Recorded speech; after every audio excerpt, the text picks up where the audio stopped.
And my second thought of the day, or thought number two, depending on how we decide to title this this segment, is, don't get me wrong, I have thoroughly enjoyed the memes of Biden falling on the staircase on the way up to Air Force One. This has really been the last 12 months since people got bored and they were stuck at home during the pandemic. This has really been the year of the memes on both sides of the political spectrum, everything from comedy to pop culture to politics. I mean, the meme game, for all of you out there that are making memes in the comedic world, thank you. You've been a silver lining in this craziness of the pandemic. But really, at the end of the day, fuck, let it go, man. I don't know how often I'm going to get a text message from one of my friends that is farther to the right about how this is proof that he's unfit to serve and he has Alzheimer's and his better days are past him, which, you know, when you're 80, most of your better days are past you.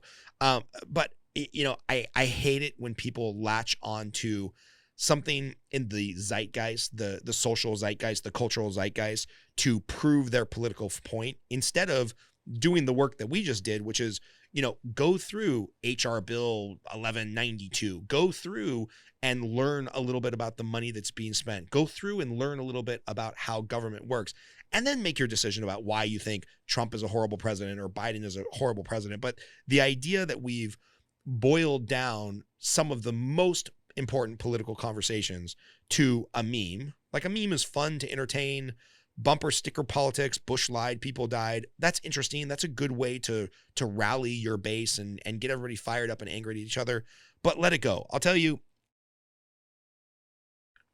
I didn't like it when they did it to Howard Dean. If you guys remember back in the, oh man, that's going ways back, 2004, maybe 2000, either 2000 or 2004 primaries, when Howard Dean did that weird thing and he sounded like a character out of South Park and he was all fired up because he just won one of the primaries and he just went, "Arr, arr, ah!" It was weird. Don't get me wrong. But I mean, don't you kind of want a president who's fired up about being the president? I guess Chris, you're going to have to clip in like that sound effect. Cause when Howard Dean on that stage went, and then we're going to go to Delaware, and then we're going to go to California, and then we're going to go to Texas. Arr, ah!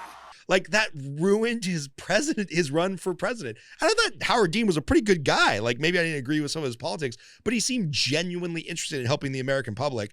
And the right-wing media at that time just ran that to death as proof that he was not fit to be president.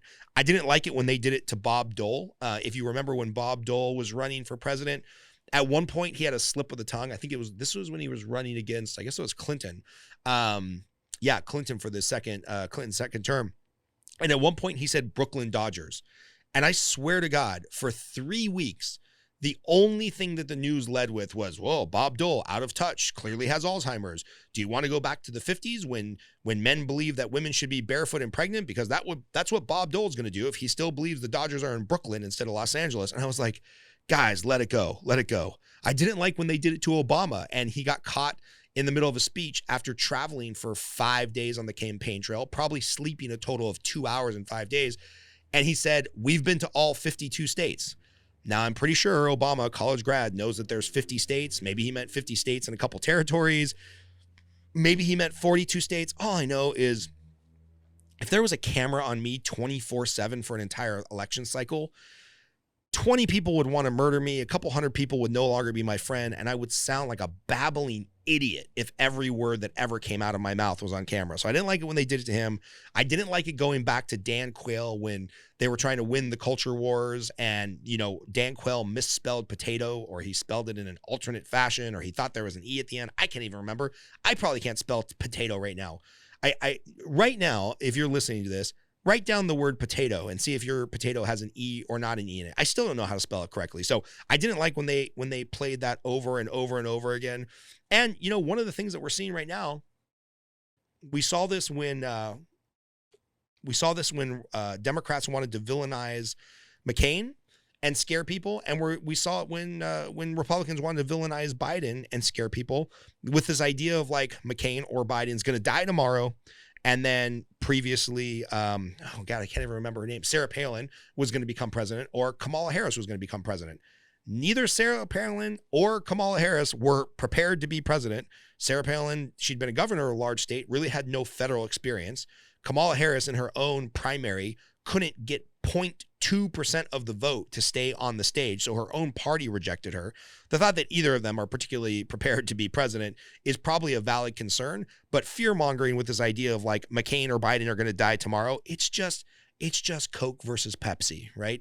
Both sides of the political spectrum, they have their marketing department. One is Coke, one is Pepsi. They're constantly changing their media strategy on trying to convince you which one is cooler and why the other one is more evil. And really, if you just look at the ingredients, it's the same carcinogenic bullshit, loaded with sugar, bad for your health. They both suck. And the reality is Dr. Pepper is better anyway. So drink Dr. Pepper. It's better than Coke or Pepsi. So that's my second thought. Just let it go. Move on to something more substantive. You know, whoever's still out there talking about Biden falling, unless it's a really funny meme, I want to see the funny memes. But if you're really crafting your political opinion off of somebody tripping on Air Force One, fucking grow up and learn a little bit more about politics.